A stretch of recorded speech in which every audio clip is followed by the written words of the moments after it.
Les entretiens de l'excellence, en fait, c'est une manifestation qui est organisée par le Club 21e siècle, dont je fais partie, et qui, jusqu'à l'année dernière, se déroulait essentiellement à Paris, puisqu'il s'agissait d'un partenariat avec Sciences Po Paris. Donc chaque année, on réunissait des jeunes issus de nos banlieues, on les faisait venir à Paris, avec des intervenants issus de la diversité qui ont réussi dans leur domaine d'activité.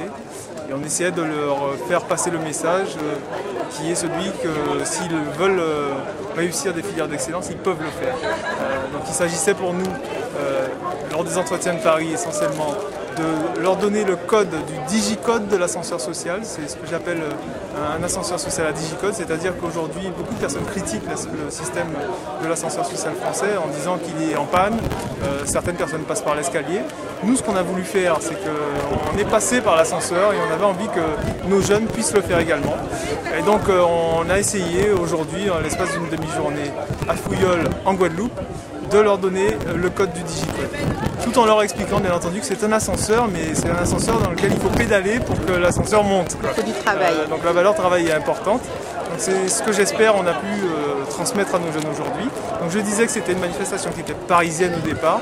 Et cette année, c'était la première année où on a pu étendre le dispositif, puisqu'on l'a étendu à Bordeaux et à Rouen en 2009. Et c'était la toute première année en Outre-mer. On a choisi la Guadeloupe. Le comité d'organisation comprenait un certain nombre de Guadeloupéens qui ont été motivés pendant au moins 6 mois pour réunir les fonds, pour réunir les intervenants. On a eu une cinquantaine d'intervenants. Les sponsors aussi. Et les sponsors qui nous ont aidés, notamment Air France. Grâce à cette compagnie, on a pu atterrir en Guadeloupe en dépit des difficultés liées au volcan islandais.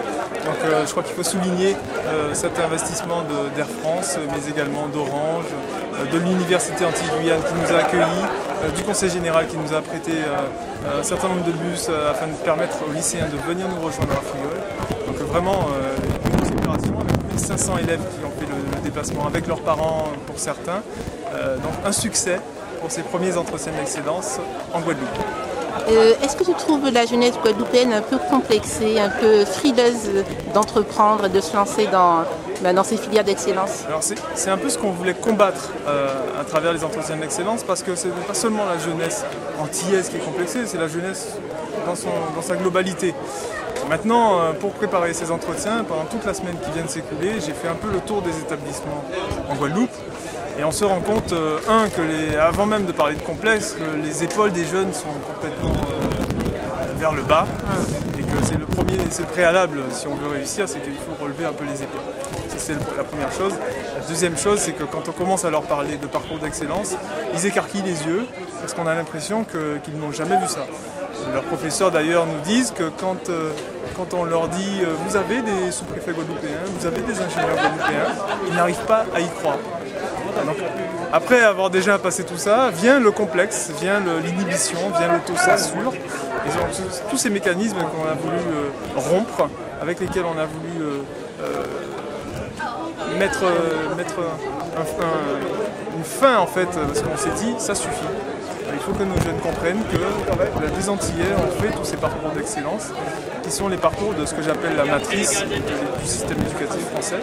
Et donc leur donner le code du digicode de l'ascenseur social, c'est bien le moins qu'on puisse faire quand on est passé par là.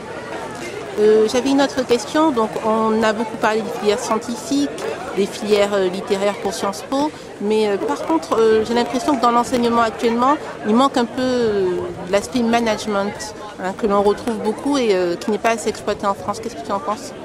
Je ne pense pas qu'il ne soit pas exploité en France. Ce qu'il faut voir, c'est que bien souvent, un ingénieur commence à travailler. Il a un diplôme d'ingénieur, il commence à travailler, il fait 4-5 ans de travail de son métier d'ingénieur et il se rend compte que s'il veut aller plus loin, il faut qu'il ajoute une couche de compétences dites managériales. Alors il y a des écoles d'ingénieurs qui ont une formation managériale en parallèle. Je pense notamment à l'école navale, qui est une école que j'ai faite, qui forme les officiers de marine, donc nécessairement on est aussi formé à des méthodes de management. Cela dit, beaucoup d'ingénieurs reviennent après une période professionnelle, reviennent vers des écoles de management qui sont des écoles un peu supérieures, parce que vous avez un certain nombre de masters en management. Donc je ne pense pas qu'on puisse dire que nous soyons dans une situation de pénurie de formation de management. Simplement, il faut qu'elles arrivent au bon moment et il faut que les personnes qui veulent faire du management sachent aller chercher l'info de quelle école est pertinente compte tenu de mon profil. D'accord, merci beaucoup Kenny. Un petit mot pour les fouilles à peanuts?